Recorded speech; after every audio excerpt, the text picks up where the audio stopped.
পর্যাপ্ত ঘুম না হলে আমাদের মস্তিষ্ক ধীরে ধীরে নিজের কোষ খেতে শুরু করে। শুনতে ভয়ঙ্কর লাগলেও এটি বিজ্ঞানসম্মত সত্য।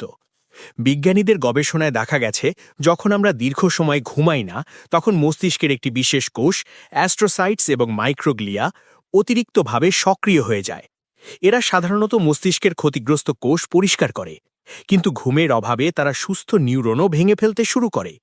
এর ফলে দেখা দিতে পারে স্মৃতিশক্তি কমে যাওয়া, মনোযোগের সমস্যা, মানসিক চাপ ও হতাশা, দীর্ঘমেয়াদী ব্রেন ড্যামেজের ঝুঁকি। ঘুম হচ্ছে মস্তিষ্কের রিসেট বাটন।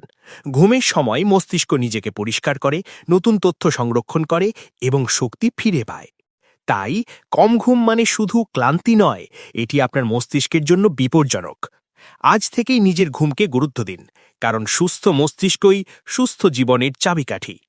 আরও এমন ভয়ঙ্কর কিন্তু বাস্তব বিজ্ঞান তথ্য জানতে ডিজিটাল স্বপ্নতে যুক্ত থাকুন।